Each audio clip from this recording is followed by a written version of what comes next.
So మనకి ఫైనల్గా జైమోజన్ అనేది ప్రొడ్యూస్ అయింది. సో మనకి టర్మినేషన్లో ఏమవుతుంది, ఎంఆర్ఎన్ఏ మీద మనకి స్టాప్ కోడన్స్ ఉంటాయి, which is identified by the releasing factors of the eukaryotic releasing factors. ఇప్పుడు ఏమవుతుంది, దాని eukaryotic releasing factors when it bind with the stop codons on the mRNA, it will halt the translation and ట్రాన్స్లేషన్ని ఆపేసిన తర్వాత GTP అనేది use అవుతుంది. GTP అనేది use అవ్వడం వల్ల మనకి polypeptide separated from the ribosome. This is called as the polypeptide which is separated from the ribosomes after the translation is called as zymogen.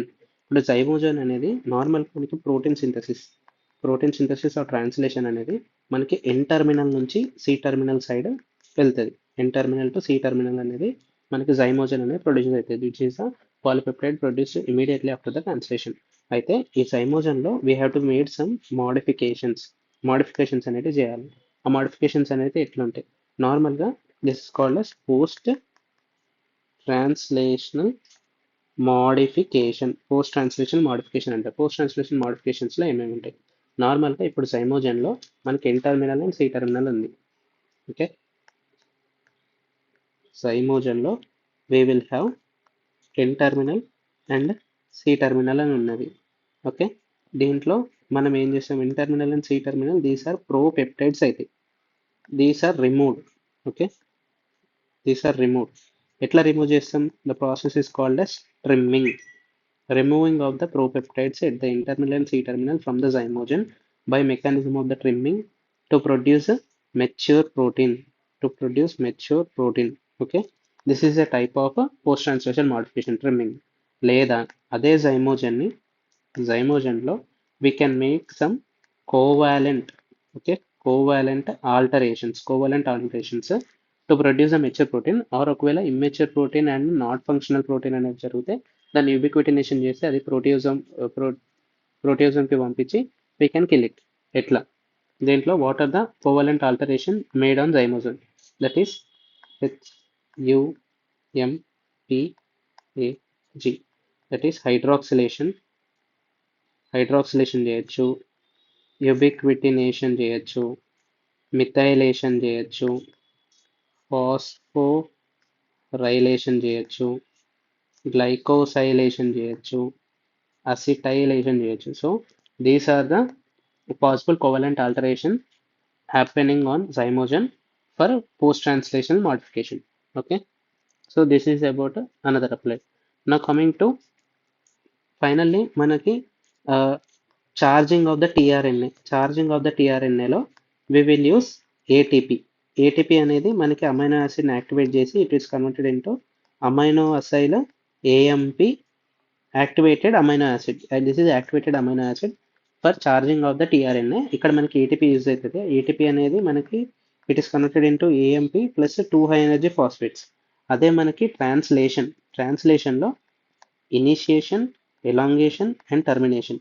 Initiation స్టెప్లో మనకి నార్మల్గా 60S ribosome mRNA and the complex that is మనకి 40S ribosome plus tRNA, charge tRNA ఏదైతే ఉంటుందో ఈ complex మొత్తం bind అవ్వడానికి and releasing of initiation factors అవ్వడానికి we need a GTP.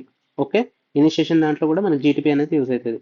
Next elongation అంటే మనకు నార్మల్గా ఏ సైట్లో కానీ పీ సైట్లో కానీ టీఆర్ఎన్ఏ అనేది ఫ్రమ్ ద ఏ సైట్ నుంచి పీ సైట్కి, పీ సైట్ నుంచి ఈ సైట్కి వెళ్ళడానికి టీఆర్ఎన్ఏ మూమెంట్ అండ్ ఫిక్సింగ్, దానికోసం వీ నీడ్ జీటీపీ.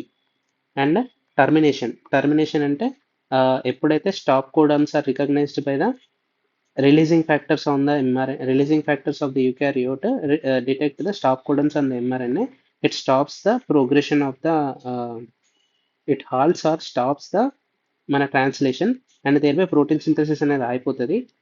దాని తర్వాత జీటీపీ అనేది యాక్ట్ అవ్వడం వల్ల మనకి పాలిపెప్టైడ్ అనేది బయటకు వస్తుంది. So every step of the translation we need GTP, 1 molecule of the GTP. And in టీఆర్ఎన్ఏలో కూడా మనకి ఏటీపీ అనేది కావాలి. ATP degrades into AMP and 2 high energy phosphates. So this is about translation. Now ఒకటి అప్లైడ్స్ ఉంటాయి. ఫస్ట్ అప్లైడ్ ఏంటంటే there are some sequences. Normally మనకి ఎంఆర్ఎన్ఏ ఆఫ్ ఇనిషియేషన్ దాంట్లో ఇనిషియేషన్ అనే టాపిక్లో we have to discuss initiation of translation. Normally in eukaryotes, initiation in prokaryotes. Initiation in eukaryotes is done by a initiator sequence on mRNA. Eukaryotic mRNA లో there is an initiator sequence called as a Kozak sequence. Kozak sequence అనేది ఉంటుంది. ఈ Kozak sequence on the eukaryotic mRNA ఏం చేస్తుంది? It helps in binding of ribosome. Ribosome లో small subunit of the ribosome with the mRNA. mRNA ఉన్న ribosome ని bind చేయడానికి help చేసే సీక్వెన్స్ కొజాక్ సీక్వెన్స్. దేని మీద యాక్ట్ చేసేది? Eukaryotic initiation factor. Eukaryotic initiation factor helps in binding of the ribosome small subunit and the mRNA. And ఆ ఎంఆర్ఎన్ఏలో ఏ సైట్లో bind అవుతుంది? కొజాక్ సీక్వెన్స్ అనే సైట్లో. Okay, now in prokaryotes. ప్రోకారియోట్స్లో we also have initiator sequence on the prokaryotic mRNA that is called as Shine-Dalgarno sequence, which is initiator sequence of the mRNA for the protein synthesis in prokaryotes. ఇక్కడ ఏం చేసేది? ఇక్కడ కూడా help binding of small subunit of ribosome. ఎంత? 16S అంటారు. Small subunit of the ribosome of prokaryote with the mRNA. mRNA లో ఇక్కడ Shall-Dalrymple sequence. This is the initiator site for the binding of the small subunit of the ribosome with the mRNA of the prokaryote. Okay, mRNA లో ఈ sequence ఉంటుంది. ఈ sequence దగ్గరికి వచ్చి మనకి ribosome అనేది బైండ్ అవుతుంది. Okay, initiation factors helps in the binding of the ribosome to the this sequence. Okay, ఇదొక అప్లైడ్. సెకండ్ అప్లైడ్ ఏంటిదంటే, ఒకవేళ కొజాక్ సీక్వెన్స్కి కానీ కనుక ఏమైనా అయితే mutation of Kozak sequence, mutation of the Kozak సీక్వెన్స్కి ఏమైనా అయితే ఏమవుతుంది? ఇనిషియేషన్ అనేది జరగదు. Okay, initiation of protein synthesis అనేది జరగదు. There is no protein synthesis or decreased protein synthesis. Okay, ఇదొక applied. Next coming to second question. Second question ఏంటిదంటే చాపెరోన్ ప్రోటీన్స్ అని చెప్పేసి ఉంటుంది. చాపెరోన్ ప్రోటీన్స్ అంటారు. నార్మల్గా what is mean by chaperone proteins? Chaperone proteins అంటే దీస్ ఆర్ ఇంట్రాసెల్యులర్ ప్రోటీన్స్. దీని action ఏంటి? It will help in facilitate and maintain. It helps in facilitating and maintaining the protein